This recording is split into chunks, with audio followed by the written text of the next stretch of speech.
الرحمن الرحيم.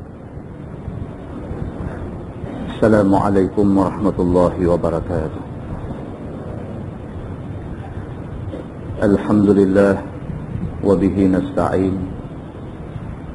أشهد أن لا إله إلا الله وحده لا شريك له، وأشهد أن سيدنا محمدا عبده ورسوله، ونصلي ونسلم على هذا النبي الكريم سيد المرسلين وعلى آله وصحبه أجمعين.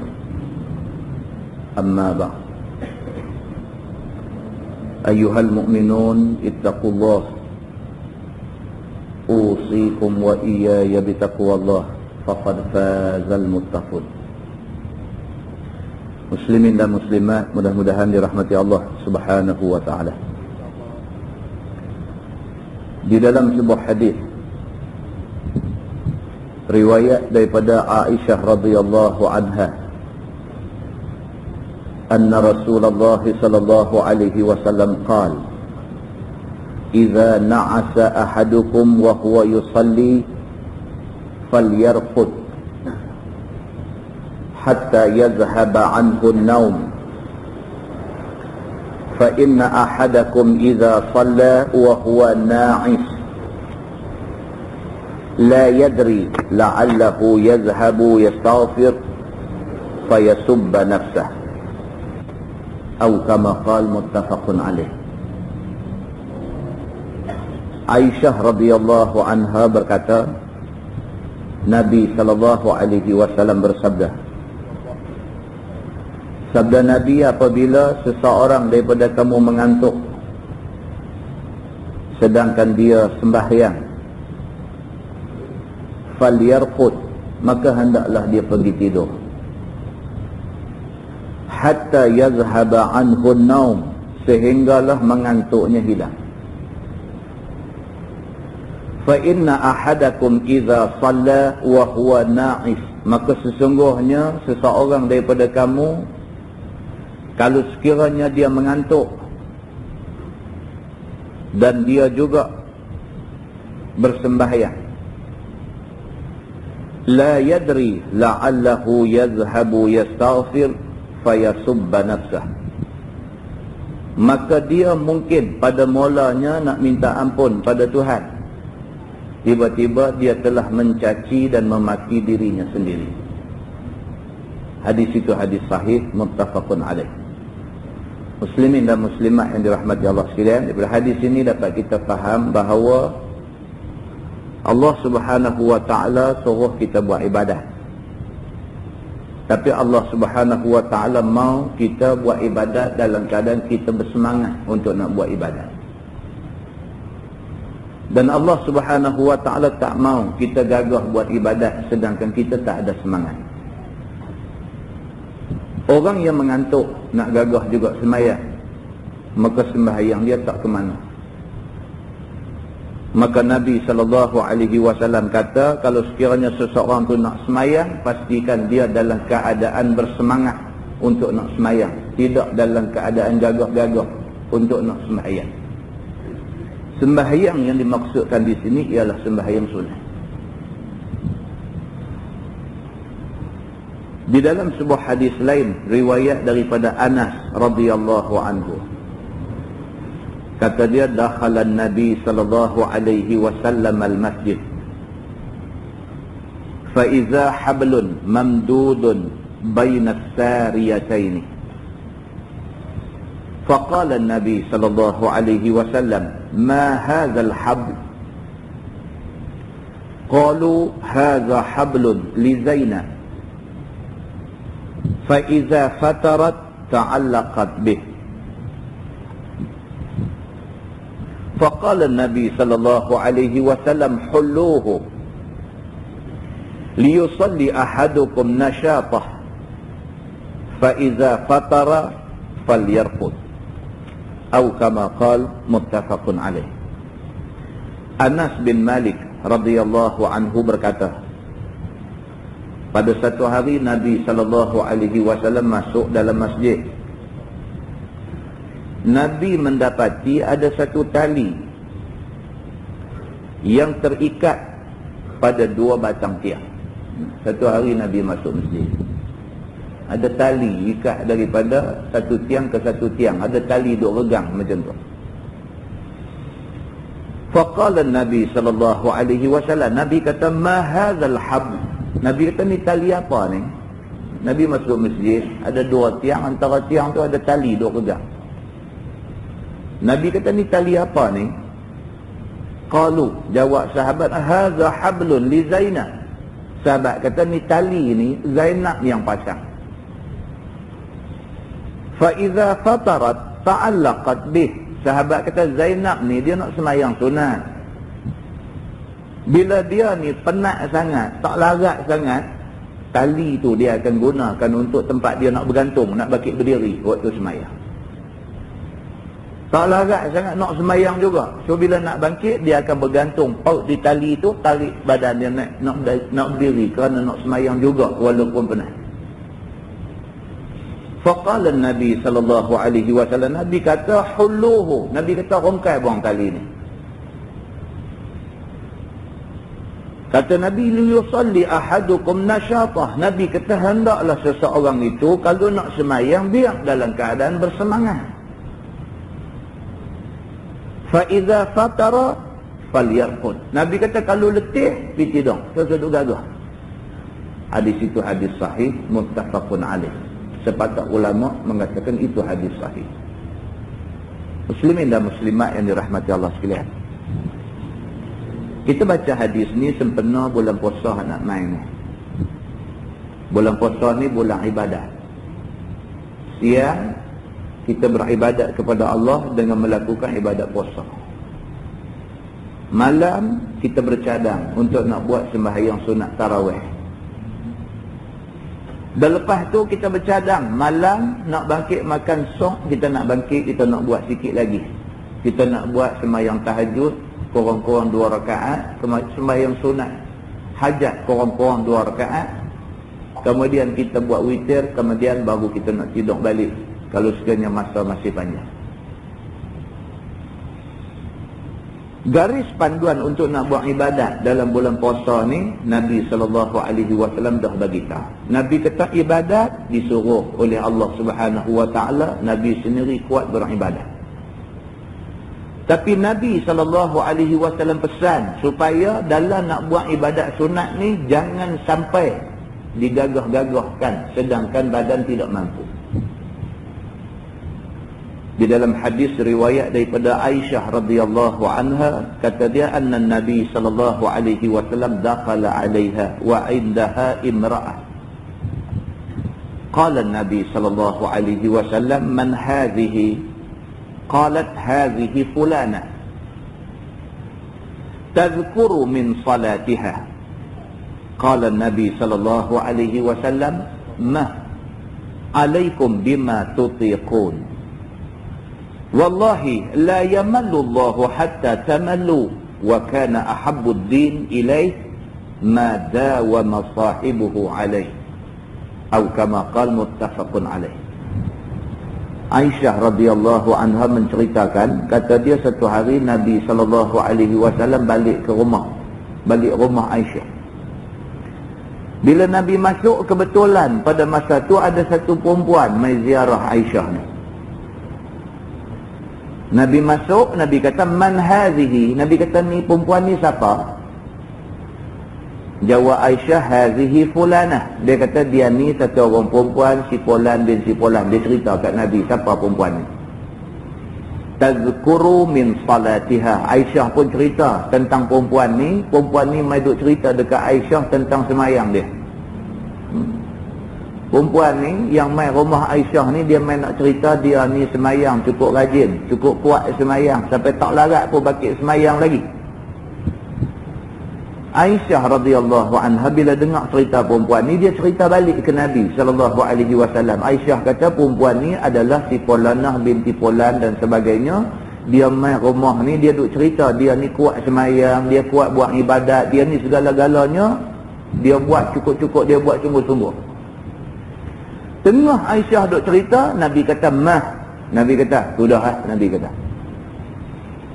Janganlah sampai macam tu. Nabi kata, alaikum bima tutiqun. Nabi kata ke atas kamu, kalau nak buat ibadat ni setakat yang larat. Nabi kata. Pasal dengar ke cerita tu sampai lebih-lebih.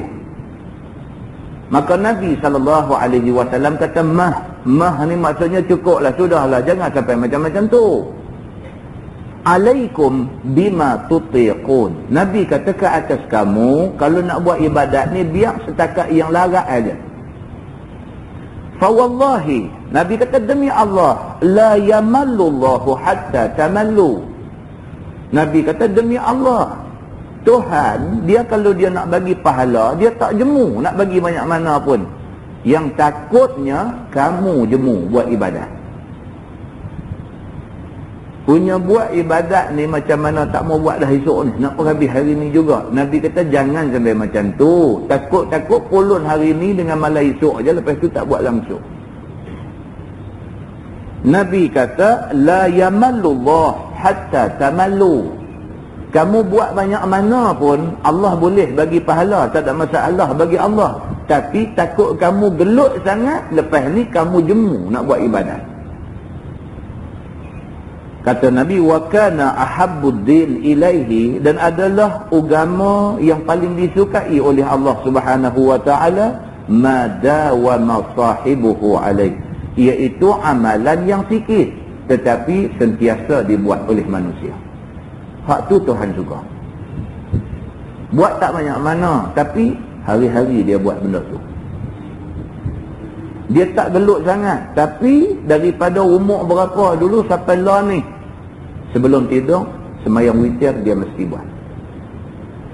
Tapi macam tu aja, tiap-tiap malam 3 rakaat, 3 rakaat, 3 rakaat, tak ada nak buat sampai belah-belah rakaat. Tiap-tiap malam 3 rakaat. Tapi dah berbelah tahun dah tak tinggal walaupun satu malam. Hak ni lebih Allah Subhanahu wa taala suka daripada hak gelut buat ni, macam mana tak mau buat dah lepas pada ni.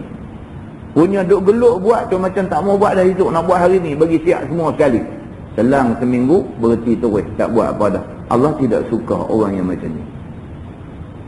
Muslimin dan muslimat yang dirahmati Allah sekalian, jadi bulan puasa adalah bulan kita nak lipat gandakan ibadat. Jangan sampai kita buat ibadat, ibadat kita jadi ibadat yang tak ada kualiti. Buat ni sungguh-sungguh, kualiti tak ada. Tapi buatlah ibadat, tidak banyak pun, tapi sikit yang berkualiti. Allah Subhanahu wa taala Tuhan maha baik, Allah tidak terima malaikat ibadat yang baik-baik. Innallaha ta'ala tayyibun, Nabi kata, la yaqbalu illa tayyiba. Allah Subhanahu wa taala Tuhan yang maha baik, Allah tidak terima melainkan amalan yang baik-baik. Jadi kita cuba sedaya upaya kita untuk tambah ibadat bulan puasa. Tapi biarlah ibadat yang kita buat ibadat yang baik. Maksudnya kita buat dalam keadaan kita bersedia untuk nak melakukan ibadat, dan kita bersemangat untuk nak ibadat kepada Allah Subhanahu wa taala. Mudah-mudahan bulan puasa nak mai tak berapa hari lagi ni menjadikan bulan yang menambah kebaikan kita di sisi Allah Subhanahu wa taala, insya-Allah. Kita menggunakan Bahrul Mazi jilid 16.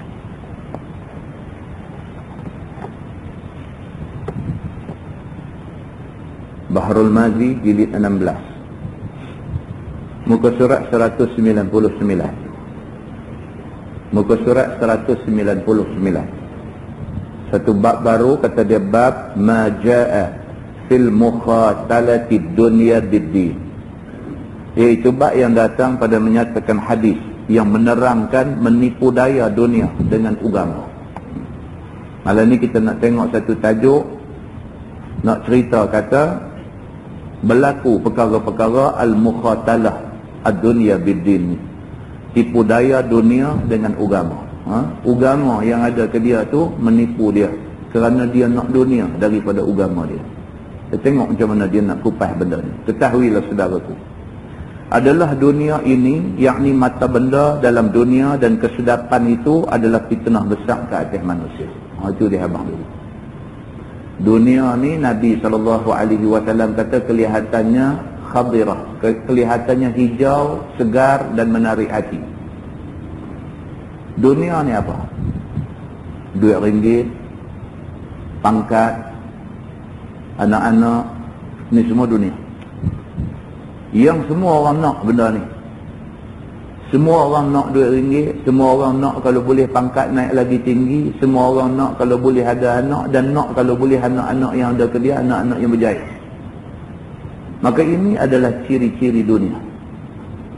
Ketahuilah saudaraku, dia kata dunia adalah mata benda dan dia membawa kesedapan kepada manusia semua. Maka dengan sebab manehnya dan eloknya rupa dunia ni, terpedaya semua orang. Sebab dunia ni dia cukup atraktif, dia cukup atraktif, maka ramai orang yang tertarik untuk nak rebut dunia. Sama ada orang itu berilmu ataupun jahil, berakal ataupun bodoh, kecil ataupun besar, semua sekali nak berebut dunia. Semua sekali. Orang ada ilmu pun nak dunia, orang tak ada ilmu pun nak dunia, orang cerdik pun nak dunia, orang bodoh pun nak dunia, semua orang nak dunia. Sehingga kan orang yang ada beragama tertipu daya olehnya. Orang yang reti agama pun terkena dengan dunia. Maka dengan sebab sedap dunia itu dipandang dengan mata, maka orang yang berilmu dan orang yang beragama mencapainya dengan ilmu dan agama. Ini lebih teruk lagi. Orang yang ada ilmu, orang yang kelihatan macam orang yang beragama, walaupun nampak dia ada ilmu, nampak dia beragama, dengan dunia tak upaya. Dia boleh buang ilmu dia duduk mengaji ni, dia boleh buang segala ilmu yang dia pergi ambil di Mesir, di Jordan, di Morocco, di Syria, di mana. Dia boleh lempak buang ilmu ni semua kerana dunia. Begitu. Dan ada setengah orang mencapai dunia itu dengan agama. Diperbuatnya dirinya memakai cara pakaian orang yang tak mau dunia. Mulutnya cukup manis, lemah lembut rupa kelakuan je. Bagi nasihat kepada orang dan mengajar orang, dan memasukkan mastika embun ke dalam dada orang. Nampak macam tu. Nampak dia ni very religious, nampak dia cukup beragama, bercakap ni sejuk dada orang. Dia masukkan mastika embun dalam dada. Orang yang dengar cakap dia berasa sejuk dada. Dan kelakuannya, rupanya tidak ada lebih daripadanya, tetapi dalam hatinya lapar kepada dunia. Akhir zaman ada golongan ini. Nampak macam okey, tapi Tuhan tahu hati dia macam mana. Begitu. Tidak cukup mata, benda dan harta yang ada padanya, maka berhelah dia untuk menambah harta benda itu dengan agama dan dengan waraknya itu. Ini bahaya, tuan-tuan. Ini bahaya. Tengok berdakwah kuat, ceramah pagi satu, tengah hari satu, petang satu, malam satu, nampak macam berdakwah kuat, tapi hakikatnya Tuhan tahu adakah dia berdakwah ataupun dia cari duit. Yang ni takut. Allah Subhanahu Wa Taala tahu, manusia tak tahu. Manusia mungkin kata bagus dia ni lah, punya dakwah sampai tak balik ke rumah. Ceramah pagi satu, tengah hari satu, petang satu, malam satu ceramah. Rupa-rupanya dia duduk kira satu ceramah berapa duit, jumlah sehari dapat berapa duit. Ini berlaku di akhir zaman, Nabi kata. Begitu. Berapa banyak harta dalam tangan dan kesedapan ia menghimpun jua dan berkehendak jua, tak peduli. Lagi nak cari, diary tulis penuh. Ceramah satu hari 5 tempat. Bukan semua. Maksudnya dia nak bagi ingat ada macam ni berlaku di akhir zaman. Hak jenis macam ni. Kerana benda, kerana dunia, dia buat kerja-kerja agama. Begitu. Tidak keluar sekali-kali harta daripada tangannya kepada jalan yang disuruh Allah. Duit dia tak keluar, tapi dia bercakap suruh orang sedekah. Begitu. Bahkan dia sendiri mau harta dan menerima daripada orang, dan maukan bersedak-sedak dunia dan kemegahannya. Begitu. Tu sebenar ada dalam hati dia. Allah Subhanahu Wa Taala Tuhan Maha mengetahui. Maka tidaklah dia berzakat, dan tidak dia bersedekah wajib dan sunat, dan tidak dia menyempurnakan apa yang perlu dengan hartanya itu. Maka orang-orang yang demikian itu diturunkan Allah bala ke atasnya. Tu dia. Tak lama Tuhan buat main bala kena ke dia. Begitu. Maka tak ada siapa tahu melepaskan akan bala yang diturunkan itu. Bila kena, tak erti nak buat macam mana, nak selesaikan bala yang Allah turunkan pada dia. Bermula dalil yang menunjukkan yang demikian adalah hadis yang dikeluarkan oleh Imam At-Tirmidzi. Kata dia, an Abi Hurairah radhiyallahu anhu yaqul, qala Rasulullah sallallahu alaihi wasallam, yakhruju fi akhir zaman rijalun yakhtiluna ad-dunya bid-din. Diriwayatkan daripada seorang sahabat Nabi sallallahu alaihi wasallam, nama dia Abi Hurairah radhiyallahu anhu, berkata dia telah bersabda Nabi sallallahu alaihi wasallam, keluar dan zahir pada akhir zaman orang yang menipu daya dunia dengan agama, yakni cari dunia, himpun dunia dengan wasitah perantaraan agama. Maka orang-orang itu merupa ia akan dirinya seperti yang disabdakan oleh Nabi sallallahu alaihi wasallam, yalbasuna lin-nasi juludad dha'ni minal lin, alsinatuhum ahla minas sukar wa qulubuhum qulubuz zi'ab. Memakai mereka itu bagi dirinya kerana nak zahir tunjuk pada orang akan kulit biri-biri daripada lembutnya, yakni kinayah daripada diri mereka, pura-pura diri lemah lembut dengan orang dan cukup tawaduk rupa. Tunjuk depan orang ni macam warak, macam baik, macam dia ni beragama, nampak cukup elok. Tunjuk luaran dekat orang ni, tunjuk macam tu. Lagi lidah mereka itu lebih manis daripada gula, bercakap cukup sedap.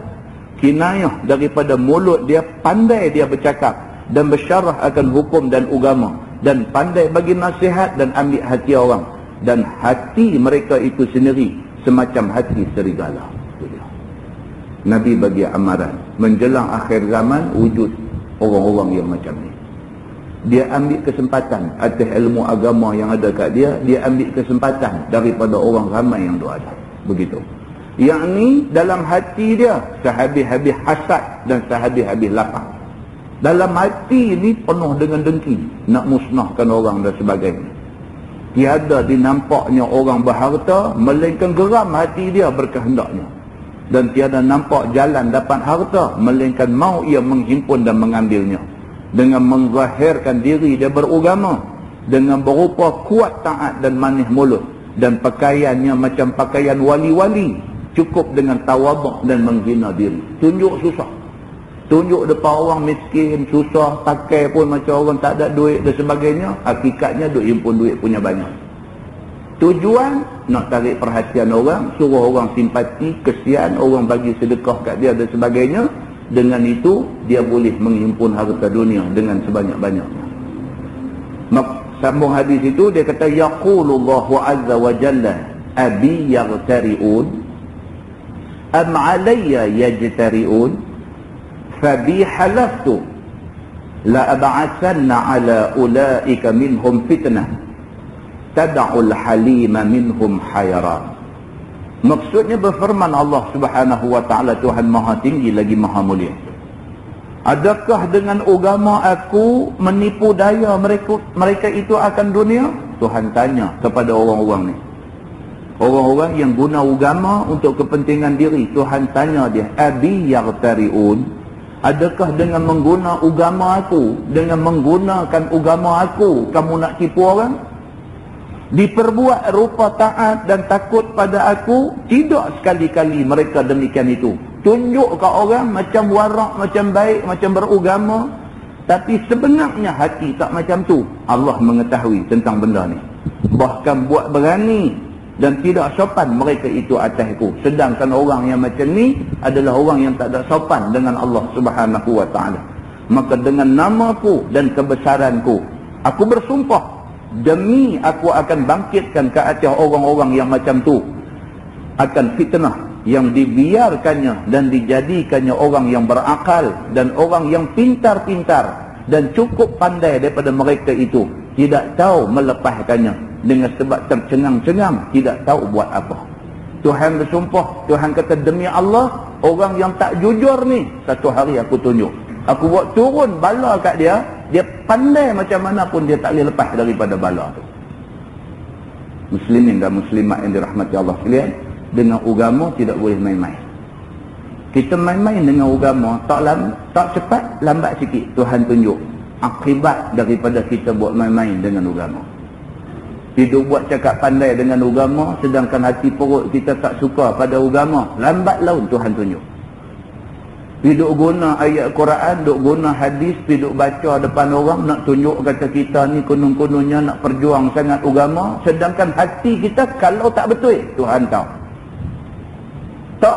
Tak cepat, lambat sikit. Tuhan kata, demi Allah aku akan tunjuk bala yang menimpa dia ni, dan bila bala ni main, semua orang akan tahu bahawa dia tidak jujur dengan Tuhan.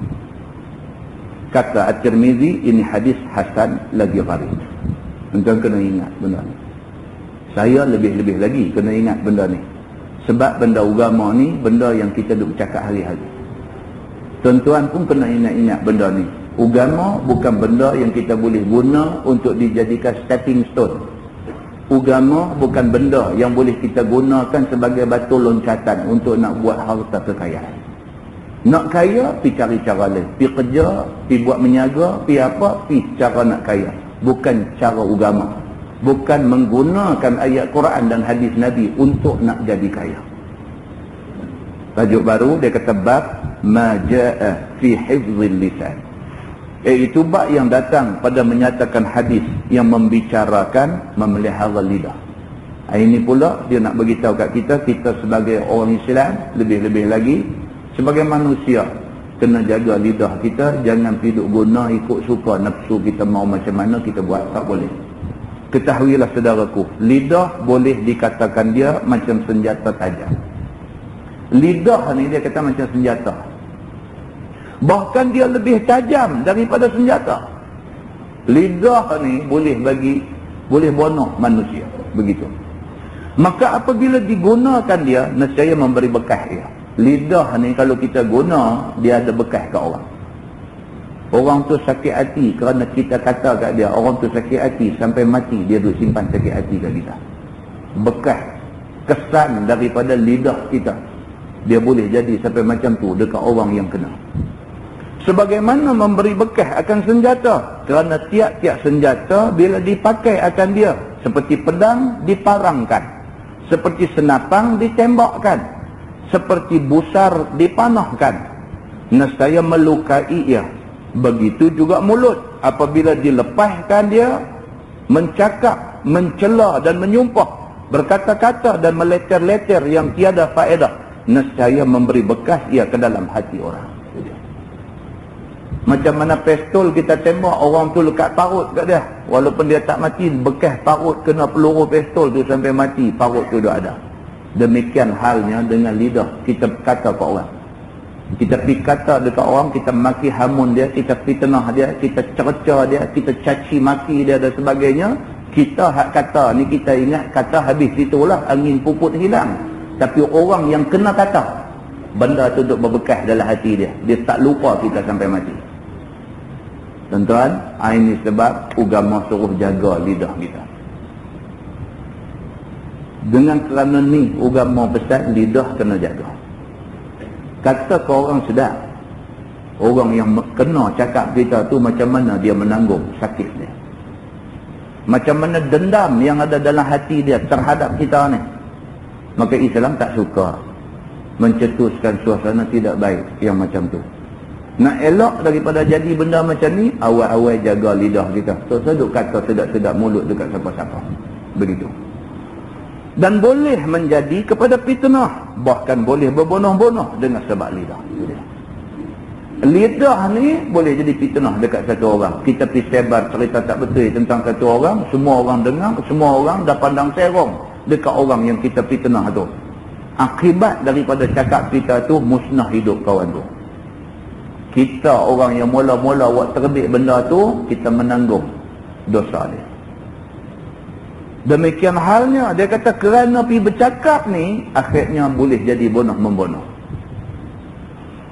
Kata dia lagi, sebagaimana pula tabiat lidah, suka dia bergerak-gerak dengan suara umpat dan keji. Ini tabiat lidah. Suka sangat duk mengumpat, duk mengeji, duk pemburuk orang dan sebagainya. Dan berkata-kata yang sia-sia. Setidak-tidaknya pun bercakap benda tak ada faedah. Ini tabiat lidah. Sama ada dia bercakap tu dia mengumpat orang, dia keji orang, dia hina orang, dia fitnah orang, dia rosakkan nama baik orang, dia jatuhkan maruah orang. Sama ada dia guna lidah macam tu ataupun dia guna lidah dengan tujuan yang sia-sia saja, cerita benda tak ada satu faedah. Ni semua dia kena jawab depan Tuhan esok. Begitu. Maka jadi daripada umpat dan keji dan berkata yang sia-sia tu beberapa maksiat dan fitnah. Begitu. Yang kemudiannya jadi membinasakan orang yang dikeji dan diumpat itu. Dan membinasakan juga orang yang mengeji dan mengumpat itu. Dia hak kata pun binasa juga. Orang hak kena kata pun boleh rosak bila sampai ke telinga dia apa yang orang ni kata ke dia. Begitu. Dengan kerana itu, tiada jalan lepas daripada kebinasaan itu. Dia. Dengan kerana tu dia kata siapa ada guna lidah pergi bercakap benda tak elok, fitnah, umpat, keji dan sebagainya, memang tak boleh terlepas daripada kebinasaan. Setidak-tidaknya dia binasa kerana dia bercakap tak elok. Mau nak jadi tak elok lagi, orang hak dia kata tu dapat tahu, lagi buruk keadaan akan jadi. Begitu. Lain daripada jangan digerakkan lidah itu, melainkan kepada zikrullah dan berkata atas perkataan yang berfaedah. Kalau nak selamat, dia kata guna lidah ni untuk zikrullah. Tentu selamat. Ataupun dia kata jaga lidah daripada bercakap benda yang tak bawa faedah. Jaga. Terus bercakap lagi baik daripada bercakap kalau sekiranya cakap itu nak bawa malapetaka dekat kita. Baik tak usah bercakap. Perkataan yang tiada menyakiti orang. Kalau nak selamat, tak usah cakap benda yang boleh bagi sakit hati orang. Dan perkataan yang tiada menyakiti diri sendiri, dan tak usah bercakap benda yang boleh bagi sakit hati kita sendiri. Dan berkata-kata yang lain daripada zikrullah itu, biar kemudian daripada telah dipikirkan bagus ataupun tidak memperkatakannya. Dia kata nak bercakap apa-apa, fikir dulu. Baik ke tak baik kita bercakap benda ni. Tuan-tuan, kita nak rosakkan hubungan silaturahim kita, sama sudah saja boleh rosak. Tapi nak wujudkan silaturahim bukan senang, tuan-tuan. Kawan yang dah berkawan 15 tahun boleh putus sama sehari kerana lidah saja. 15 tahun boleh jadi kawan baik, tapi satu hari pergi bercakap macam mana ke rosak hubungan 15 tahun. Kalau sayang kepada hubungan silaturahim, nak bercakap, fikir bagi banyak-banyak kali. Patut ke tak patut aku cakap benda ni? Tuan-tuan, kita bercakap dengan kawan kita 3 orang. Kita tak tahu dalam 3 tu tah ke seorang pihak abang ke orang yang kita duk kata. Kita duk ingat kita cakap depan 3 orang ni habis itulah. Kita tak tahu hak 3 orang duk dengar tu, seorang cukup lah. Bukan gaduh 3-3. Seorang cukup pihak abang dekat kawan hak kita kata tu. Mai habang kata ni cik saya nak beritahu hari tu dia ni kata lagu ni. Macam mana rasa dia? Kawan ni selama ni punya duk baik sangka kat kita, rosak sama sehari aja. Jaga benda-benda macam ni. Dia kata jika bagus dan baik natijahnya dan jika elok maslahahnya, maka diperkatakan. Fikir habis-habis. Kalau betul benda hak kita nak kata ni bawa kebaikan, katalah, tak apa. Begitu. Dan jika tidak baik, maka jangan kata. Kalau fikir tu saya katalah. Lagipun kita pun tak tahu benda ni secara pasti. Kita pun dengar sambungan-sambungan daripada cerita-cerita orang yang tak tahu betul tak betul. Tak usah sambung cerita-cerita tu. Kita sambung, kita menyambung lidah syaitan. Begitu. Itulah sebabnya syarak kita sangat memecut akan seseorang itu biar memelihara lidah daripada memperkatakan yang sia-sia dan membawa kepada kebinasaan itu. Agama cukup jaga. Agama cukup bagi ingat kepada orang Islam supaya jangan guna lidah untuk cakap benda yang tidak baik. Begitu. Sebagaimana dalam hadis yang dikeluarkan oleh Imam At-Tirmizi, kata dia an Uqbah bin Amir radhiyallahu anhu qala, qultu ya Rasulullah man najah? Qala amsik 'alayka lisanak wal yas'aka baituk wabki ala khati'atik. Maksudnya diriwayatkan daripada sahabat Nabi SAW, nama dia Uqbah bin Amir radhiyallahu anhu. Kata dia telah bertanya aku kepada Nabi SAW. Kata aku, ya Rasulullah, apakah kelepasan itu? Yakni apakah amal bagi nak melepaskan hamba daripada kejahatan? Satu hari seorang sahabat pergi jumpa Nabi, Dia tanya Nabi, dia kata, ya Rasulullah, apa yang patut aku buat untuk nak lepas diri aku daripada berdosa? Kan? Dosa ni banyak sangat dah. Macam mana cara nak buat, nak bagi kurang dosa? Dia pergi tanya Nabi. Bila didengar oleh Nabi SAW akan tanya aku yang demikian itu, lalu dijawab Nabi dengan sabdanya, tahan olehmu akan lidahmu. Nabi kata nak selamat pada dosa, lidah tu selalu bercakap sana. Banyak selamat. Punca lidah. Orang kata apa? Kerana mulut, badan binasa. Kerana apa? Pulut macam mana tu? Kerana pulut, santan binasa.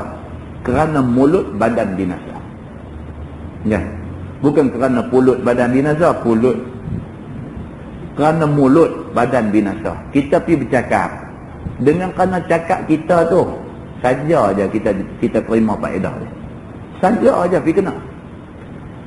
Bila sahabat Nabi ni, Uqbah bin Amir ni pergi jumpa Nabi, dia kata, ya Rasulullah, man najah? Dia kata, ya Rasulullah, apakah satu benda yang boleh saya buat, yang bila saya buat benda tu, saya selamat daripada dosa? Nabi terus jawab dekat dia. Nabi kata, amsik alaika lisanak. Nabi kata, tahan lidah. Kalau nak kata apa, tahan dosa kata. Selamat, Nabi kata. Kan? Kita tak boleh, lagi tak kata, tak boleh tidur. Lagi tak kata, tak boleh tidur. Pusing kiri, pusing kanan, pusing tak ke sudah, bangkit, turun pergi kedai juga. Jumpa kawan. Pukul 11 lah, pukul 12, tengah malam pukul 12 lah. Nak pergi kata juga sikit. Kata-kata tu, balik boleh tidur. Oh, rosak kita. Tak ada pasal, duduk atas katil, elok dah nak tidur tu, dia boleh bangkit pergi. Semata-mata kerana nak kata kat kawan aja. Hari-hari duduk tempat kerja apa buat lagu tu, duduk di rumah apa lagu tu, keluar jumpa kawan apa lagu tu. Macam mana kita nak lepas daripada dosa? Dosa. Benda macam ni dosa. Orang kata kat kita, kita tahu, bukan kita tak tahu. Kita dengar, bukan kita tak dengar. Kita baca, bukan kita tak baca. Dosa jawab balik. Dosa. Habis situ sudahlah. Buang masa saja. Bukan ada satu faedah kalau sekiranya kita duk counter balik apa orang kata kat kita ni. Kita counter balik, kita counter. Tujuan nak bersih balik apa yang orang kata kat kita. Rupanya jadi modal ke orang nak kata kita. Dia kata lagi. Sudahlah, habis itu sudahlah. Tuhan ada. Kalau dia tulis betul, kalau Tuhan nak bagi pahala ke dia, dia dapat pahala. Kalau hak dia tulis tu tak betul, dia jawab depan Allah Subhanahu Wa Taala di sana itu. Tuhan ada. Dia macam tu aja. Maka Allah Subhanahu Wa Taala suruh Nabi abang dekat manusia ni, dekat umat Nabi Muhammad sallallahu alaihi wasallam ni. Suruh abang. Bila Uqbah bin Amir pitanya Nabi, ya Rasulullah, macam mana cara nak lepas daripada berdosa? Nabi kata, nombor satu, amsik alaika lisanak. Tahan lidah daripada tidak bercakap benda-benda tak elok. Tahan, kontrol lidah kamu. Yakni jika kamu nak selamat dan kamu nak lepas diri daripada kebinasaan dunia akhirat, maka hendaklah tahan lidahmu itu daripada cakap yang sia-sia, dan daripada cakap akan perkataan yang tidak ada faedah, dan perkataan yang tidak baik natijahnya dan maslahatnya. Maka apabila engkau tahan lidah engkau daripada yang demikian itu, nescaya selamat engkau.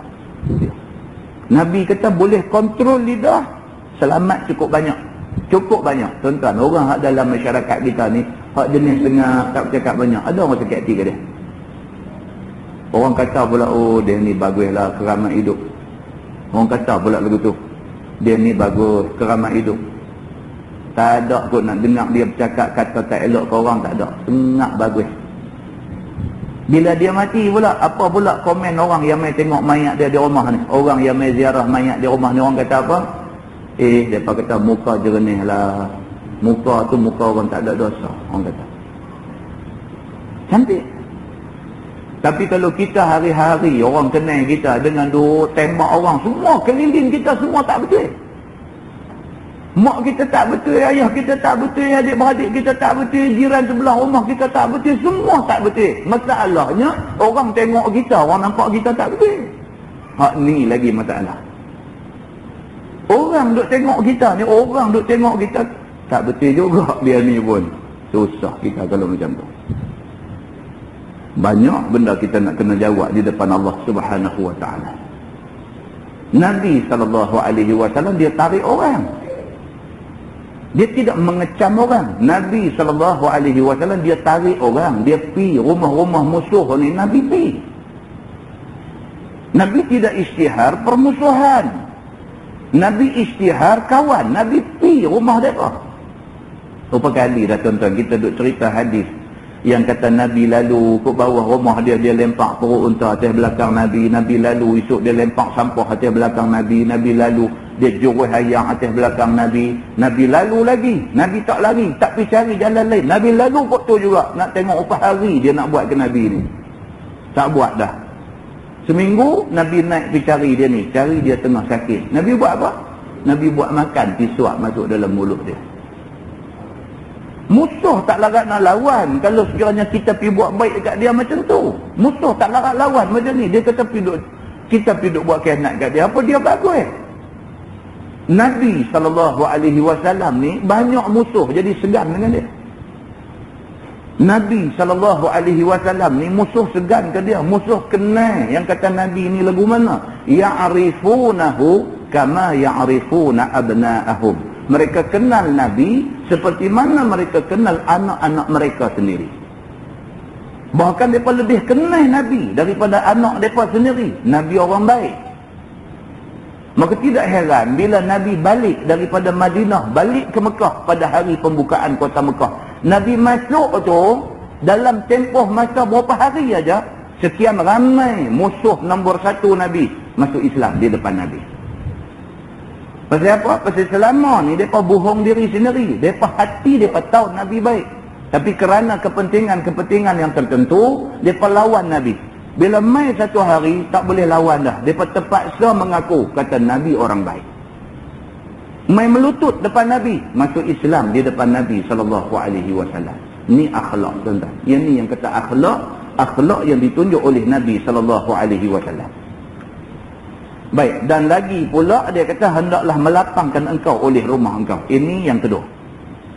Tadi ni sahabat Uqbah bin Amir kata tadi, ya Rasulullah, man najah, apakah benda yang boleh melepaskan aku daripada dosa? Nabi kata nombor 1, kontrol lidah, jangan duk bercakap benda tak elok. Itu nombor 1.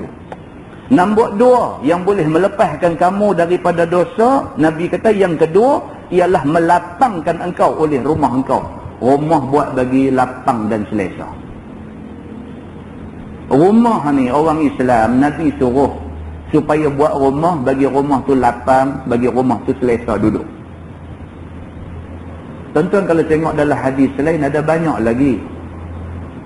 Nabi kata minas sa'adah, min sa'adatil mar'i, di antara tanda kebahagiaan manusia, di antaranya apa? Rumah yang luas. Nak buat rumah luas, nak buat rumah besar, kena ada duit. Rumah besar tu rupa-rupanya minas sa'adah, di antara tanda bahagia manusia. Malam ni pula jumpa satu lagi. Dia kata rumah luas adalah di antara cara untuk nak lepaskan kita daripada berdosa. Dia kata. Tu kita tengok apa maksud dia. Baik. Dia kata yakni rumah kamu itu tidak menjadikan kamu sempit hati dan keluh kesah duduk dalamnya. Tuan-tuan bayangkan duduk rumah sempit. Kita pun tak suka duduk di rumah.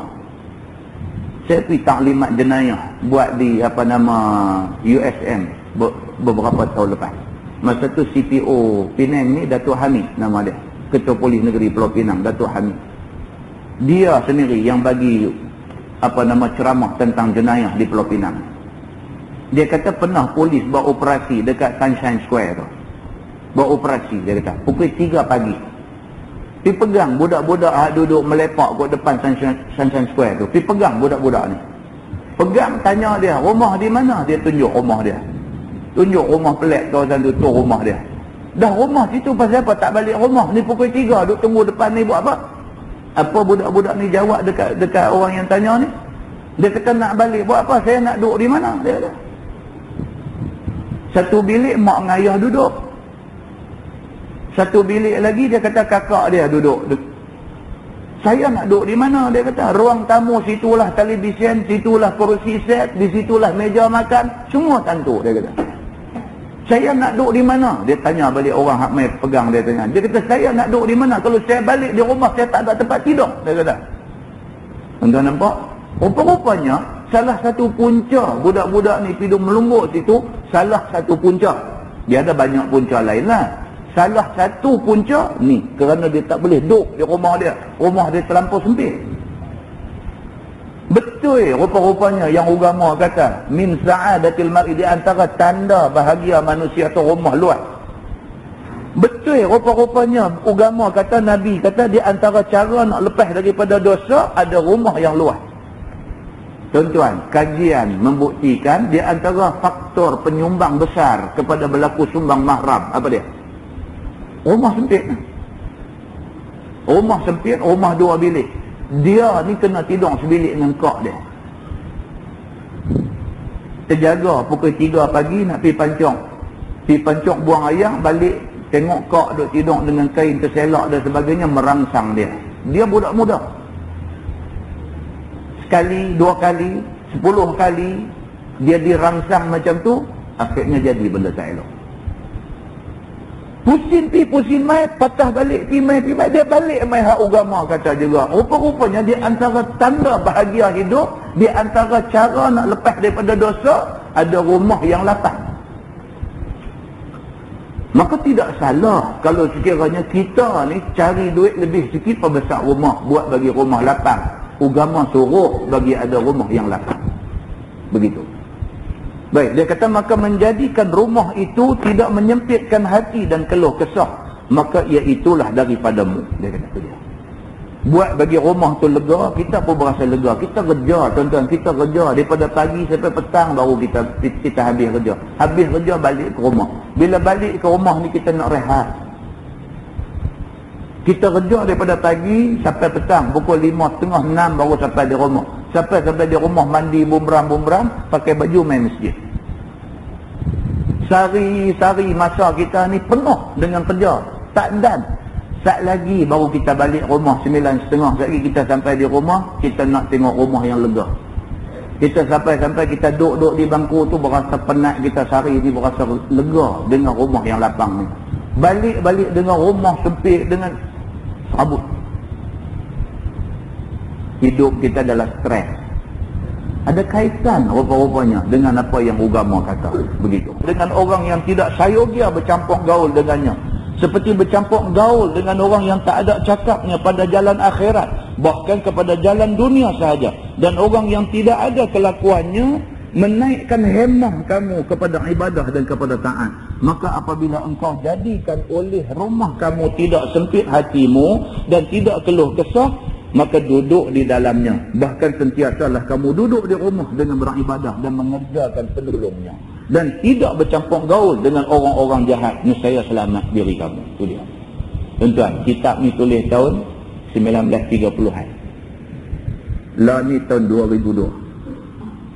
Tahun 1930-an dulu dia dah terang dah benda ni. Pasal apa yang kita korang duduk di rumah? Pasal apa? Rumah tu tak bagi keselesaan dekat kita. Kita tak duduk di rumah. Kita rasa bila keluar daripada rumah rasa lega. Balik rumah berasa sempit, berasa senak kita ni. Pasal apa? Punca dia pasal rumah kecil. Balik di rumah dia main ketat kepala, dia main semak perut, dia main sempit dada, dia main macam tu. Dia main macam tu tak boleh duduk. Duduk sat nak turun pergi lah. Sanggup turun pergi duduk bawah pokok ketapang, main dam naik haji sampai berapa kali. Daripada duduk di rumah. Pasal apa? Tak boleh tahan duduk di rumah. Sempit. Kerana tu kita keluar daripada rumah. No, pergi duduk cari kawan-kawan, duduk bersembang benda lara, sia-sia boleh dosa.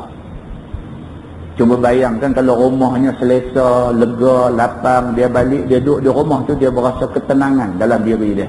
Dia tak terlibat dengan dosa-dosa di luar rumah. Ini agama nak beritahu dekat kita. Melainkan keluar dari rumah kamu itu kerana mengajar, ataupun kerana nak belajar, ataupun kerana nak menghubung silaturahim dan sebagainya, maka itu tidak apa keluar itu. Kalau keluar tujuan nak main masjid, nak main mengaji, nak main mengajar, tak ada masalah apa. Itu disuruh oleh agama. Tapi kalau keluar kerana tak boleh duduk dalam rumah, rumah ni bagi serabut perut, yang ni tak bagus. Kena fikir sesuatu. Dicari tentang mana rumah yang agak lapang, boleh memberi keselesaan kepada kita. Sabda Nabi SAW lagi, wabki ala khati'atik. Artinya, dah hendaklah menangis kamu atas kesalahan dan atas kedosaan kamu. Ini yang ketiga. Cara untuk nak selamat diri daripada berdosa ialah yang ketiga, Nabi kata ingat balik dosa kita. Tuan-tuan, takkan kita tak ada dosa? Takkanlah kita ni tak ada dosa? Setidak-tidaknya dosa jerkah bini, sedangkan tak patut dia kena jerkah, kita jerkah dia. Kita stres, tempat kerja kena marah dengan bos lah, apalah yang tu yang ni, dengan duit belanja tak cukup bulan ni, bajet lari dan sebagainya, semua tu dia himpun dalam kepala, kita jadi semak perut, kita jadi ketat. Balik di rumah, bini tak ada salah apa, bini elok-elok main cakap dengan kita, kita tengking dia, kita tempik dia terangkat kaki.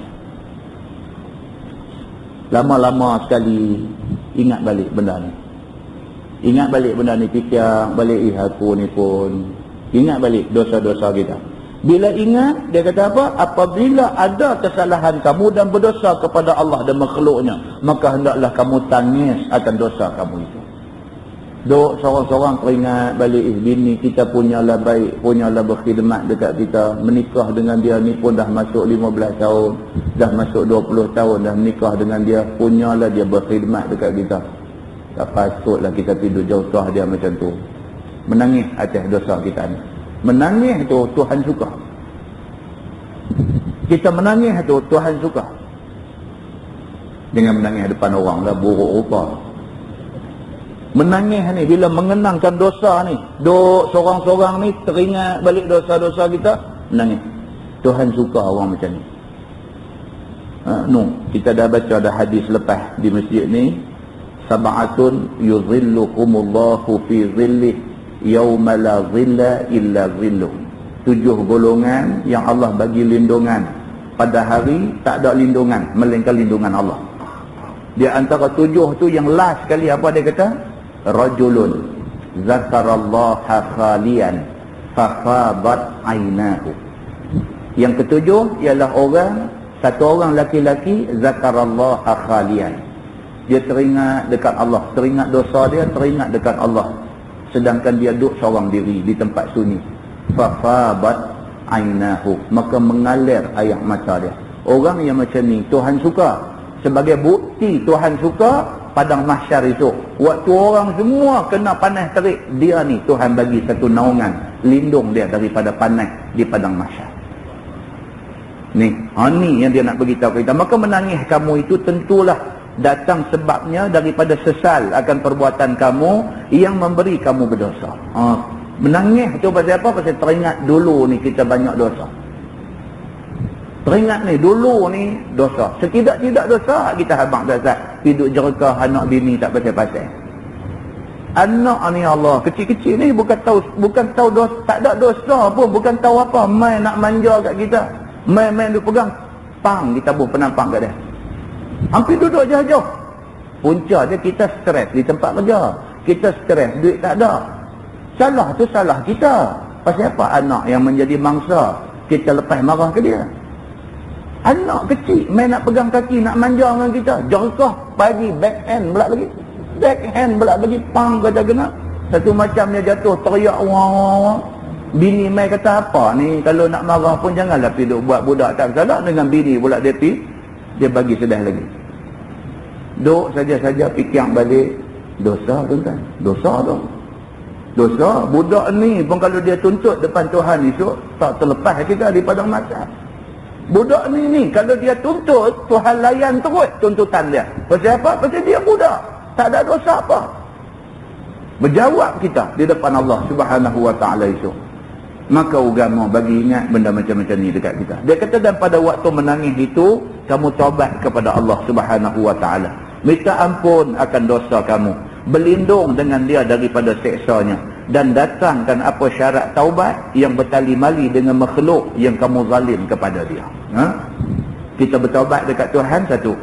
Yang kedua, kalau kita ada dosa dengan sama-sama makhluk, settle dengan dia dulu. Dosa yang bertali mali, dia kata dengan makhluk. Kita ada dosa kat dia ni. Pasal apa? Kita pernah fitnah dia sampai jahanam dia ni dalam masyarakat. Orang kampung semua jadi benci kat dia ni. Punca kampung, orang kampung jadi benci ke dia, punca kita. Dijumpa dia, settle dengan dia. Minta ampun kat Tuhan. Kalau sekiranya dengan dia kita tak settle, kita minta ampun kat Tuhan. Tuhan tak lepas. Sebab ini dosa, ada sangkut kita dengan dia. Oh tuan-tuan, agama tak lepas kita kalau kita buat salah. Tak lepas, Tuhan tak lepas kita. فَمَنْ يَعْمَلْ مِثْقَالَ ذَرَّةٍ خَيْرًا يَرَهُ وَمَنْ يَعْمَلْ مِثْقَالَ ذَرَّةٍ شَرًّا يَرَهُ. Duk baca ayat tu dalam semayang hari-hari. Barang siapa buat baik walaupun besar zarah, kecil, Tuhan balas kebaikan dia. Macam tu juga siapa yang buat jahat walaupun sikit besar zarah, Tuhan akan balas kejahatan dia. Tak lepas kita ni. Kita duk hantam orang, tak lepas tuan-tuan. Jawab di depan Allah itu kalau kita tak settle dengan orang tu masa di atas dunia. Begitu. Dia kata seperti memulangkan kalau kita ada ambil barang dia, harta dia, kita ada ambil, bagi balik barang tu kat dia, minta ampun kat Tuhan.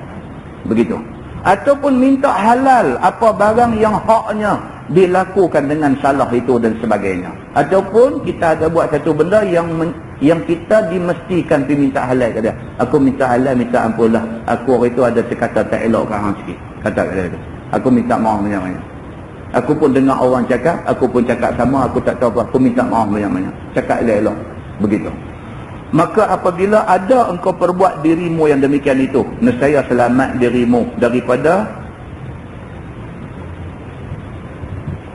kesesatan dunia dan akhirat. Dia kata At-Tirmizi ini hadis hasan. Masalah anggota merendah diri kepada lidah. Ni pula dia nak cerita anggota badan kita ni. Tangan kita, kaki kita, biji mata kita, telinga kita, hidung kita ni, semua ni merendah diri dekat lidah. Apa hal pula ni? Sesungguhnya ini satu perkara yang tidak nampak dengan mata kepala dengan secara terang-terang. Iaitu bahawasanya anggota badan itu merendah diri kepada lidah. Kita tak nampak benda ni. Tapi Nabi bagitahu dalam hadis. Nabi bagitahu kata tangan, kaki, apa, mulut, telinga, apa, semua ni merendah diri, merayu dekat lidah ni. Apa rayuan dia? Dia kata kerana anggota lain daripada lidah tu semuanya ada di badan kita. Dan lidah tu ada dalam mulut kita. Maka bagaimana anggota-anggota tu merendah diri kepada lidah? Ada tersebut benda ni di dalam hadis. Bahawasanya anggota tu merendah diri kepada lidah. Kata dia sesungguhnya anggota badan boleh dia rosak dan boleh dia binasa. Tangan, kaki, mata, telinga kita boleh rosak. Kerana lidah, mereka ni kena tanggung kerosakan. Kerana lidah piduk bercakap lebih kurang, kita kena masuk neraka. Bila masuk neraka, tangan kaki kena dera saja aja. Lidah punya pasal, tangan kaki habis semua satu badan kena dera dalam neraka. Lidah punya pasal, orang lain kena tanggung akibat dia. Itu maksud dia. Dan boleh dia tidak rosak dan binasa. Maka rosak dan binasa badan itu banyak datang daripada cakap jahat dan juga cakap yang sia-sia. Itu dia. Rosak badan ni semua punca lidah, dia kata. Dan cakap sia-sia dan jahat itu daripada lidah. Maka apabila lidah itu tidak bercakap jahat dan tidak bercakap sia-sia, maka tidaklah apa rosak badannya. Dan badan itu tersusun daripada anggota. Maka dengan menilik kepada kehendak anggota dan badan itu kepada lidah, supaya tidak rosak binasa ia dengan sebab lidah, seolah-olah perihalnya dan rupanya anggota dan badan itu minta kepada lidah. Berkata mereka, jangan jahat dan jangan sia-sia, supaya terpelihara semuanya daripada rosak binasa pada tiap-tiap hari dan pada tiap-tiap masa. Itu dia. Tangan, kaki, mata, telinga, hidung ni rupa-rupanya duk bercakap, tuan-tuan. Rupa-rupanya dia duk bercakap. Duk bercakap apa? Duk merayu kepada lidah. Tolonglah jangan duk bercakap benda bukan-bukan. Kerana cakap hang ni, esok kami semua pun kena dera di neraka. Begitu. Maka sudahlah nampak rupa anggota-anggota dan badan itu seperti merendah diri kepada lidah kerana meminta kepada dia. Sebagaimana tersebut dalam hadis yang diisyaratkan oleh hadis yang dikeluarkan oleh At-Tirmizi. Kata dia an Abi Sa'idin Al-Khudri rafa'ahu qal, "Idza asbaha ibnu Adam fa innal a'dha'a kullaha tukaffirul lisan fataqulu ittaqillaha fina fa innama nahnu bika fa in istaqamta istaqamna wa in i'wajajta i'wajajna. Diriwayatkan daripada seorang sahabat Nabi sallallahu alaihi wasallam, nama dia Abu Sa'id Al-Khudri radhiyallahu anhu, telah diangkat hadis ni kepada Nabi sallallahu alaihi wasallam. Sabda Nabi, apabila berpagi-pagi, yakni bangun seseorang anak Adam pada waktu pagi tiap-tiap hari kemudian daripada tidur, maka bahawasanya segala anggota dia semua sekali merendah diri dan menghina pada lidah. Maka berkata anggota tu dengan perihalnya, wahai lidah, takutlah kamu kepada Allah pada memelihara kami daripada kebinasaan dengan sebab kamu. Tuan-tuan, Nabi beritahu dalam hadis, kita tidur, bangkit tidur esok ni, kita bangkit tidur esok ni, semua anggota ni duduk bercakap dekat lidah. Tangan kata, kaki kata, mata kata, semua kulit-kulit badan kita semua sekali merayu dekat lidah ni. Lidah, kami minta tolong, hari ni jangan duk bercakap benda-benda tak elok. Kalau kamu bercakap benda tak elok, dengan kamu, dengan kami semua akan kena hukum dengan Tuhan esok. Macam tu berlaku tiap-tiap pagi. Kata dia, buat baik-baik. Jangan berkata yang jahat dan busuk dan sia-sia. Jangan berkata apa yang salah. Kami semua sekarang di dalam tidak apa salahnya, maka kami itu dengan engkau. Hal baik kami dan jahat kami, rosak kami, tidak rosak kami, semuanya dengan sebab engkau. Itu dia. Tangan kata, kaki kata, dia kata tolong jaga. Jangan bercakap benda-benda tak elok. Jangan duk fitnah siapa hari ni. Jangan duk maki siapa-siapa hari ni. Jangan pergi duk bercakap lucah hari ni. Jangan duk buat benda-benda ni semua. Pasal apa? Kalau hang buat elok, kami dapat elok. Kalau hang buat tak elok, kami terima tak elok. Semua anggota cakap kat lidah macam tu. Maka jika betul engkau, betul kami. Yakni jika kamu tak bercakap dengan perkataan dosa dan salah dan sia-sia, nescaya baiklah kami dan baguslah kami. Tidak rosak dan tidak binasa kami. Dan jika bengkok engkau, nescaya bengkok kami. Yakni jika kamu kata busuk, kamu cakap jahat, kamu cakap benda dosa dan sia-sia, nescaya busuk, jahat dan dosa dan sia-sia dan binasa kami dengan sebab kamu, dan rosak bersama-sama kamu. Maka hendaklah kamu, wahai lidah, pelihara dirimu daripada jalan kebinasaan, supaya terpelihara kami serta kamu. Itu dia. Tuan-tuan, kita tak dengar benda ni. Banyak benda dalam dunia ni yang kita tak dengar. Pokok-pokok duk berzikir, kan? Dalam hadis, berapa banyak hadis cerita pokok tu duk berzikir. Kita tak dengar. Mayat duk usung mayat daripada rumah nak pergi ke kubur tu, mayat duk bercakap. Kalau mayat baik, dia kata qaddimuni, qaddimuni, cepatkan aku, cepatkan aku. Mayat dalam keranda tu duk bercakap, kita tak dengar. Kalau mayat tu mayat yang jahat, bercakap juga. Dia kata, aina tazhabu Nabi, kemana kamu semua nak bawa aku pergi? Mayat je duk bercakap, kita tak dengar. Banyak benda dalam dunia ni yang duk bercakap, yang kita tak dengar. Kerana tak dengar, itulah kita jadi macam kita lah ni. Ni pula malam ni jumpa pula satu hadis, bukan cerita kata pokok-pokok, bukan cerita kata mayat dalam keranda bercakap. Anggota badan kita ni tiap-tiap pagi kita bangkit tidur, dia bercakap. Tapi dia bercakap dengan siapa? Dia bercakap merayu kepada lidah kita ni. Hari ni tak sah duk buat benda-benda dosa. Pasal apa? Kerana hang pergi buat benda dosa, dengan kami nanti kena dera dengan Tuhan. Begitu. Masalah memelihara lidah daripada bertutur dengan yang lucah-lucah. Sesungguhnya telah dikatakan di dalam masalah yang dahulu daripada ini, lidah itulah yang membinasakan segala anggota dengan sebab bertutur yang jahat dan yang sia-sia. Maka setengah daripada perkara yang jahat yang suka atas lidah sebut ialah seperti mencarut dan berkata perkataan yang lucah. Ini di antaranya, selain daripada mengumpat, mencaci, memaki, menghina, mengata sesuatu yang tak betul tentang orang, memfitnah dan sebagainya. Selain daripada itu, Lidah ni suka bercakap benda mencarut, benda lucah. Suka macam tu. Cakap sebut benda tak elok, cakap sebut benda tak elok.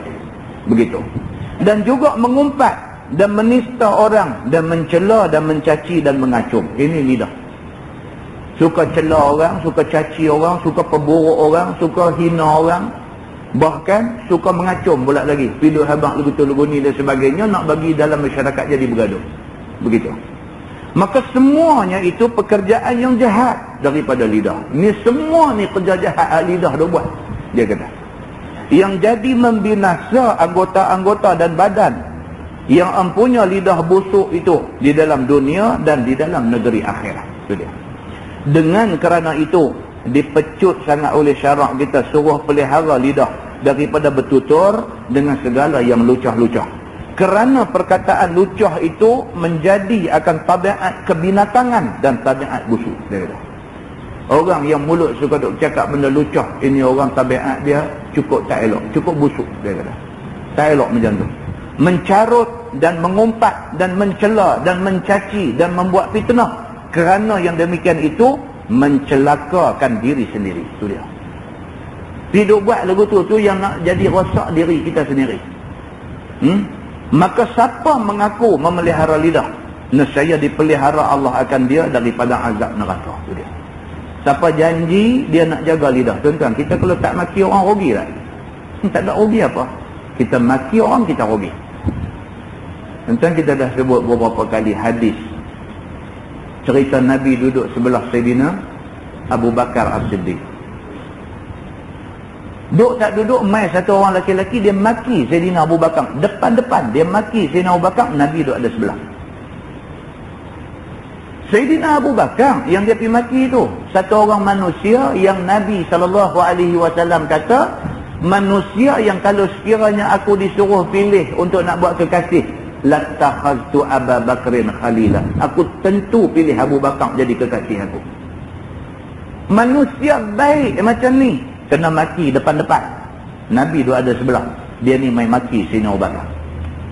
Nabi tak kata apa, Nabi diam saja. Sayyidina Abu Bakar pun diam. Tak jawab apa yang orang kata kat dia. Walhal kata-kata tu semua tuduhan, tohmahan dan fitnah semata-mata. Tapi Sayyidina Abu Bakar tak jawab, diam. Kawan hak duk maki ni, dia maki, dia nak suruh jawab. Bila dia maki, Sayyidina Abu Bakar tak jawab, dia geram, dia maki lagi. Dia geram, tak jawab, dia maki lagi. Dia geram, Sayyidina Abu Bakar tak jawab, dia maki lagi. Bila dah banyak kali sangat duk ulang maki, Sayyidina Abu Bakar tak boleh tahan. Sayyidina Abu Bakar jawab. Bila Sayyidina Abu Bakar jawab aja, Nabi bangkit pergi ke laimah. Sayyidina Abu Bakar As-Siddiq bila tengok Nabi bangkit pergi ke lain, dia rasa macam dia ada buat satu benda yang tak kena. Maka Nabi bangkit tinggal dia. Maka dia pun berhenti jawab dan dia pergi cari Nabi SAW. Dia kata dekat Nabi, ya Rasulullah, dia kata, pasal apa? Masa orang tu duduk maki aku macam-macam tadi, kamu duduk sengap, kamu boleh dengar apa dia kata. Tapi bila aku jawab aja, kamu bangkit tinggal aku, pasal apa? Apa jawab Nabi? Nabi kata, masa dia duk maki kamu tadi, aku nampak malaikat turun berada bersama dengan kita tadi. Orang yang tak salah, ada orang main duk maki dia, malaikat duk ada sama dengan dia. Tapi bila kamu jawab aja tuduhan yang orang tu lempar dekat kamu tadi, kamu jawab aja, aku dapat melihat malaikat bangkit meninggalkan kita. Maka aku pun bangkit, aku tak mau duduk dengan orang yang malaikat tak mau duduk sekali dengan dia. Muslimin dan muslimat yang dirahmati Allah sekalian. Tapi kita yang kata manusia ni dah, kita yang kata manusia ni tak jawab tak boleh tidur. Dia nak jawab juga. Bila jawab, kita pun sama macam orang yang kata ke kita juga. Begitu. Dia kata, dan masuk ia ke dalam syurga. Kalau orang-orang yang pelihara lidah dia, Allah pelihara dia daripada azab neraka, dan Allah masukkan dia ke dalam syurga. Bahkan telah diaku dan disanggup oleh Nabi SAW. Siapa sanggup memelihara lidah daripada bertutur busuk dan bercakap lucah dan mencarut dan mengumpat dan sebagainya, nescaya sanggup Nabi SAW masukkan ia ke dalam syurga. Nabi sanggup bagi jaminan dia dapat syurga. Begitu. Sebagaimana tersebut dalam hadis yang dikeluarkan oleh Imam At-Tirmizi. Kata dia, an Sahl bin Sa'd radhiyallahu anhu qala qala Rasulullah sallallahu alaihi wasallam, man yatakaffal li ma baina lahyaihi wa ma baina rijlaihi atakaffal lahu bil jannah. Diriwayatkan daripada seorang sahabat Nabi sallallahu alaihi wasallam, nama dia Sahal bin Sa'ad radhiyallahu anhu. Kata dia telah bersabda Nabi sallallahu alaihi wasallam, siapa sanggup bagiku memelihara akan barang yang antara dua janggutnya. Nabi kata, siapa yang boleh bagi jaminan, bagi garanti dekat Nabi yang dia boleh jaga benda yang duduk di antara dua janggut. Apa dia? Mulut. Antara misai dengan janggut, mulut. Nabi kata baina lahyaihi. Lahyaihi maksudnya dua janggut. Misai ni pun janggut, janggut pun janggut. Siapa yang boleh bagi satu garanti dekat Nabi, dia boleh jaga benda yang duduk antara dua janggut, iaitu di antara dua bibir mulut. Lidah lah, yakni lidah yang ada letaknya antara dua bulu janggut. Dan siapa sanggup memelihara barang yang antara dua kaki, iaitu zakar dan juga faraj, daripada berzina. Nabi kata, siapa boleh bagi garanti, boleh bagi jaminan dekat Nabi, dia boleh jaga lidah dia dengan kemaluan dia.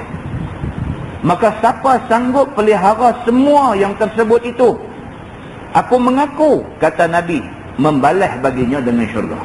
Maksudnya Nabi kata, aku jadi garantor di depan Tuhan, dia ni garanti dapat syurga. Siapa yang dalam dunia ni boleh bagi jaminan, dia boleh jaga lidah daripada bercakap benda yang berdosa. Siapa yang boleh bagi jaminan, dia boleh jaga kehormatan diri dia daripada terlibat dengan zina. Siapa yang boleh bagi jaminan, dia boleh jaga dua benda ni, Nabi kata, aku boleh jamin dia ni dapat syurga. Nabi kata. Kata At-Tirmizi, pada bab ini ada riwayat daripada Abi Hurairah dan Abdullah bin Abbas radhiyallahu anhum, dan katanya lagi, bermula hadis Sahal bin Sa'ad itu hadis yang hasan, lagi sahih, lagi gharib. Masalah, dia kata memelihara lidah dan faraj itu besar kelebihannya. Seperti yang dikatakan di atas tadi, jikalau terpelihara lidah daripada bercakap segala yang ditegah syarak, maka jadi selamat anggota dan badan dalam dunia akhirat dan dapat syurga. Dan jikalau terpelihara zakar dan faraj daripada zina, maka ia itu dapat selamat anggota badan daripada dunia, di dalam dunia dan akhirat. Dan siapa yang tak memelihara farajnya daripada berzina, maka ia itu dapat hina seksa di dalam dunia dan akhirat.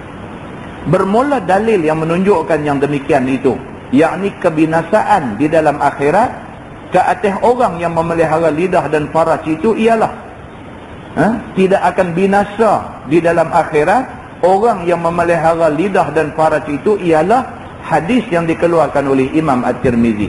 Kata dia, an Abi Hurairah radhiyallahu anhu qala qala Rasulullah sallallahu alaihi wasallam, man waqahu Allah syarra ma baina lahyaihi wa syarra ma baina rijlaihi dakhala al-jannah. Diriwayatkan daripada seorang sahabat Nabi sallallahu alaihi wasallam, nama dia Abu Hurairah radhiyallahu anhu. Kata dia telah bersabda Nabi sallallahu alaihi wasallam, siapa dipelihara dia oleh Allah daripada jahat barang yang antara dua janggut, yakni di antara dua bibir, daripada bercakap busuk dan bercakap dengan yang dicela oleh syarak, dan dipelihara dia oleh Allah daripada jahat barang yang di antara dua kaki, yakni faraj dan zakarnya, nescaya masuk dia akan syurga. Kata At-Tirmizi, ini hadis hasan lagi gharib. Itu dia. Tajuk simple aja malam ni, tapi nak jaga susah. Dia macam tu aja, agama ni macam tu aja. Hak agama suruh buat tu mudah aja, nak buat susah. Hak agama suruh tu senang aja nampak, nak buat susah. Susah ke tuan-tuan, sebelum tidur semayang witir satu rakaat sekurang-kurangnya, ataupun 3 rakaat cantiknya. Susah kan? Sebelum nak tidur tu ambil ayat semayang, Allahu Akbar, sajatul semayang sunat witir. 1 rakaat. Kalau cukup tak larat, 1 rakaat.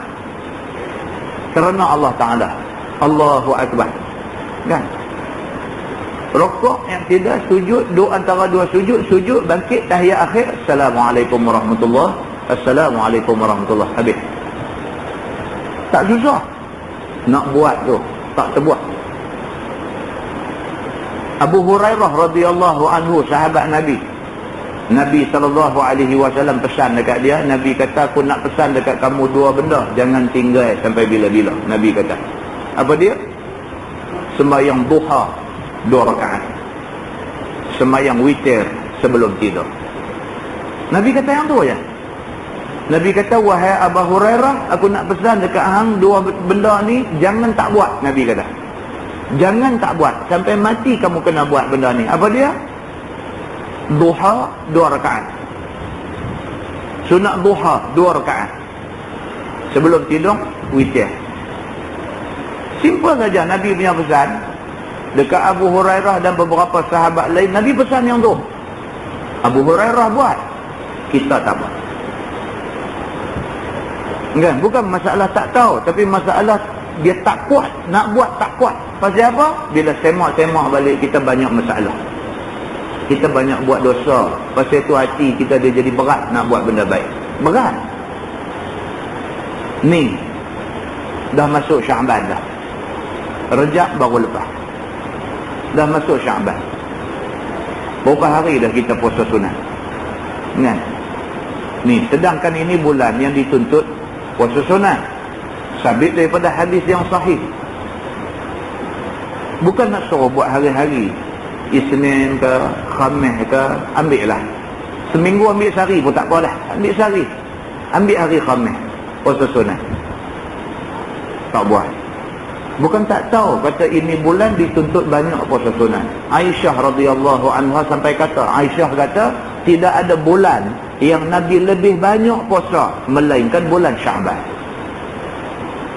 Hadis lain pula dok bagi tahu Nabi banyak puasa dalam bulan-bulan haram.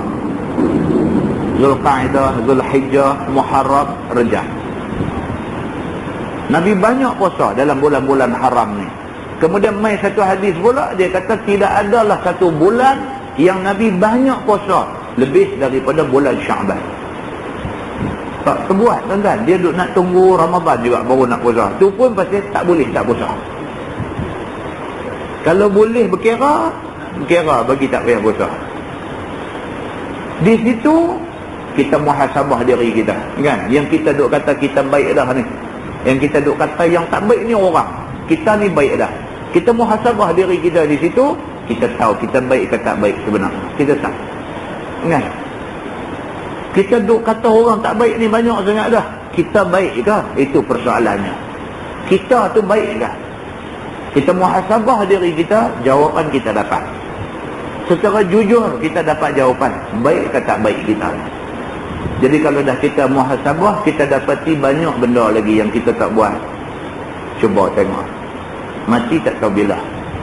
Kan? Dekat kampung saya baru ni, budak muda, umur baru 22. Muda lagi. Baru mula kerja. Beli kereta kancil. Baru mula kerja. Pukul 12.30 tengah malam dah. 12.30 tengah malam teringat nak pergi makan Tomiyah. 12.30 tengah malam tu yang kata ajal panggil tu. 12.30 tengah malam mak dia kata tak pernah pi tak pernah pi sampai pukul-pukul 12 pergi duk cari makan di kedai ni, tak pernah. Tapi hari tu nak jadi ajal dia, 12.30 turun start kereta baru ni keluar kena rempuh dengan kereta juga. Kereta daripada duk race malam-malam ni, kereta race rempuh dia, mati on the spot. Baru kerja mak dia kata tak ada nak rasa senang. Bukan tahu kita ni nak pi bila, nak mati bila Tuhan nak panggil kita, bukan tahu. Cerita dia siapa pun tak tahu. Persediaan kena ada. Jadi cukuplah, ni bulan Ramadan nak mai, tak apa hari dah. Sikit hari aja lagi Ramadan nak mai. Mana-mana yang tak baik yang ada dalam diri kita tu buang pelan-pelan. Pelan-pelan buang. Kalau sebelum ni kita amat susah nak buat puasa sunat, stres. Kalau sebelum ni kita amat susah nak buat sembahyang sunat, try. Kalau sebelum ni kita sungguh susah nak baca Quran, try. Kita try buat sikit. Mengaji yang mendekatkan kita dengan Allah, itu mengaji yang sebaik-baiknya. Tapi mengaji, kalau makin mengaji makin angkuh, makin jauh kita dengan Allah, tak usah mengajilah. Sebab tak bawa kebaikan apa-apa kepada kita semua. Tuan-tuan, sekali lagi saya pesan pada diri saya dan pada tuan-tuan semua, kita ada Tuhan, Tuhan kita Allah. Tuhan kita, dia duk tunggu kita pergi cari dia. Tuhan duk tunggu kita pergi cari dia. Kita pergi cari keredaan dia. Tuhan duk tunggu cari keredaan Tuhan. Minta ampun atas dosa-dosa yang lepas-lepas. Betul mana yang nak main ke depan. Mudah-mudahan Allah Subhanahu Wa Taala turut serta dengan kita. Kita diberi limpah rahmat oleh dia. Dan bulan Ramadan yang nak main ni akan menjadi bulan yang Allah Subhanahu Wa Taala mengampunkan dosa-dosa kita. Nah, mudah-mudahan Allah berkati majlis kita pada malam ni. Saya ambil kesempatan untuk minta maaf lah daripada tuan-tuan dan puan-puan semua. Kalau sepanjang kuliah saya ada benda-benda yang tak sepatutnya saya cakap dan sebagainya, saya minta maaf. Dan ada satu pembetulan jadual kita. Kuliah di Masjid Seberang Jaya daripada 14 hari bulan pindah ke 28 hari bulan. 14 pindah ke 28 hari bulan. Kuliah Masjid Ikan Batu 15 pindah ke 29 hari bulan. Kuliah di Surau Taman Kerian Parit Buntar 16 hari bulan pindah ke 30 hari bulan. Kuliah di Masjid Badawi 18 hari bulan pindah ke 25 hari bulan. Tolak pergi minggu penghabis. Semua tolak pergi minggu penghabis. Kerana saya ada urusan pada minggu yang berkenaan. 13 sampai 19 tu ada urusan. Yang baik itu daripada Allah, yang tak baik silap saya. Kita tangguh dengan tasbih kafarah dan surat Al-Asr. Subhanakallah. Al-akhirin wa sallim radiyallahu tabaraka wa ta'ala an sadatina ashab sayyidina Rasulillah ajma'in. Bismillahirrahmanirrahim. Alhamdulillahi rabbil alamin. حمدا يوافي نعمه ويكافئ مزيده يا ربنا لك الحمد كما ينبغي لجلال وجهك الكريم وعظيم سلطانك رضينا بالله ربا وبالإسلام دينا وبمحمد نبيا ورسولا اللهم افتح علينا فتوح العارفين وارزقنا فهم النبيين بجاه خاتم المرسلين اللهم فقهنا في الدين وعلمنا التأويل واهدنا صراطك المستقيم اللهم أرنا الحق حقا وارزقنا اتباعه وأرنا الباطل باطلا وارزقنا اجتنابه اللهم اجعل جمعنا جمعا مرحوما وتفرقنا من بعده تفرقا معصوما وصلى الله على محمد وعلى آله وصحبه وسلم والحمد لله رب العالمين السلام عليكم